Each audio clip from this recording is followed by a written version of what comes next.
সৈয়দ পরিবারের ইতিহাস জানতে হলে সৈয়দ নাসিরউদ্দিন সিপাহসালার যখন আসলেন, ওই ওই একটা বই আছে, সৈয়দ নাসিরউদ্দিন সিপাহসালার একটা বই আছে, ওই বইটা দেখলেই ইনশাল্লাহ সম্পূর্ণ বুঝে যাবো আর কি। ওকে। আর একটা বইয়ের নতুন ইয়ে হয়েছে, আপনার 150 বছরের একটা বই বেরিয়েছে, মনিরুদ্দিন ইউসুফের হ্যাঁ, ওনার ইয়েতে মনীষক সাবরার ইয়েতে ওই ইয়েতে একটা বই বেরিয়েছে। এটা যদি দেখেন তাহলে আপনি ইতিহাস পাই যাবেন, এই বলে বাড়ি ইতিহাস পাই যাবেন। দর্শক, আমরা বোলাইবাড়ি ইতিহাস তুলে ধরার চেষ্টা করবো। দর্শক, এখানে যে বাড়ি পড়ে রয়েছে সেই বাড়ি পুরাতন বাড়ি, এখানেও বাড়ি ছিল, সেই বাড়ি নষ্ট হওয়ার কারণে শুধু একটি বাড়ি। আসসালামু আলাইকুম ভিউয়ার্স, আমি কিশোরগঞ্জ বোলাই থেকে শুভেচ্ছা জানাচ্ছি। আমি মোহাম্মদ সোহাগ, আমি আপনাদের সাথে আছি। তো আমার ভিডিওটি আপনারা দেখার জন্য অনুরোধ রইল। আশা করি পুরোপুরি ভিডিওটি আপনারা দেখলে তো অনেক ভালো লাগবে। যদি ভালো লাগে তো লাইক, কমেন্ট, সাবস্ক্রাইব করে আমাদেরকে উপকৃত করুন, উৎসাহ দিন, যাতে আমরা এরকম ভালো ভালো প্রতিবেদন আপনাদের মাঝে উপহার দিতে সক্ষম হই।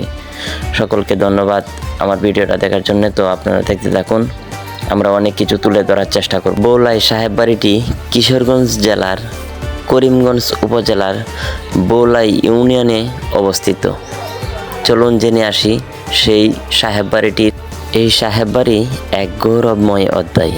এই সাহেব বাড়ির সাহেবেরা অনেক অতীতেও মানুষকে উপকার করে থাকতেন, আজ পর্যন্ত খুঁজে তা পাওয়া যায়, এখনও করে আসছেন। আপনারা যে এই বাড়িটি দেখতে পাচ্ছেন সেটা হচ্ছে 400 বছর আগের প্রাচীনকালের সেই সাহেবের নিজ হাতে গড়া সেই বাড়ি। সেই ইতিহাস ঘাটলে পাওয়া যায় এখানে 450 বছর আগে এখানে সেই বিল্ডিং নির্মাণ করা হয়। 400 বছর পর থেকে এখান থেকে তারা অবস্থান করেন, অন্য জায়গায় সরে আছেন। যারা যে বংশধর এখানে আছেন তারাও আমেরিকা, ঢাকা, বিভিন্ন জায়গায় ছড়িয়ে ছিটিয়ে আছেন। আপনারা যে জায়গাটা দেখতে পাচ্ছেন সেই জায়গাটার মধ্যে দুটি কবরস্থান রয়েছে। সেই কবরস্থানের চিহ্ন না থাকায় আমরা অনেক কিছু তুলে ধরতে পারছিলাম না।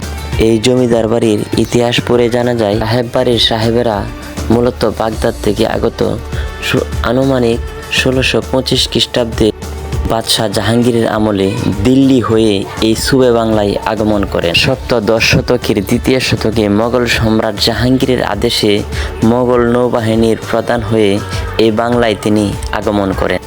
এই পরিবারের বেশিরভাগ সদস্য কবি, লেখক ও রাজনীতিতে প্রত্যক্ষ অংশগ্রহণ করেছেন। এই পরিবারের আব্দুল হাই আক্তার উর্দু, আরবি, ফার্সি, ফেকাহ 55 খানা বই লিখেছিলেন। তার পুত্র মাহমুদ রব কবি ও খালেদ বাঙালি ও উপমহাদেশের একজন বিখ্যাত উর্দু কবি এখানে উপস্থিত ছিলেন। তার সময় সময় কবি ছিলেন দিল্লির আগ্রাবাদী জোশ মালেহা ব্রহ্ম। এদের মধ্যে আরও ছিলেন কবি মুহুদ্দিন মাহমুদ ও সৈয়দ হাবিবুল হক। বৌলাই বাড়ির মাহফিলে খালেদ বাঙালির নেতৃত্বে প্রায় সময় কবিতা পাঠের আসর বসত। বৌলাই বাড়িতে আরেকজন খ্যাতিমান কবি ছিল মনিরুদ্দিন ইউসুফ, যিনি ইরানের মহাকবি ফেরদৌসের মহাকাব্য শাহনামা কাব্যটি ফার্সি বাংলায় উন্মুক্ত করে। তাছাড়া তিনি আরও অনেক বই লিখেছেন। কবি খালেদ বাঙালির সম্পাদনায় একটি মাসিক সামরিক উৎপন্ন হয়েছিল। কবি খালেদ বাঙালির একমাত্র পুত্র জাহিদ সিদ্দিকীর বেতার বাংলার ফার্সি বাংলা উন্মুক্ত করতেন। এই পরিবারের মুক্তিযুদ্ধের মধ্যে অংশগ্রহণ করেছিলেন নাজিমউদ্দিন ও ইফতেখার আহমেদ অন্যতম। সাহেব বাড়ির সাহেবরা প্রাচীনকাল থেকে আজ পর্যন্ত গরিব মিসকিন মানুষের পাশে ছিলেন, আদৌ আছেন।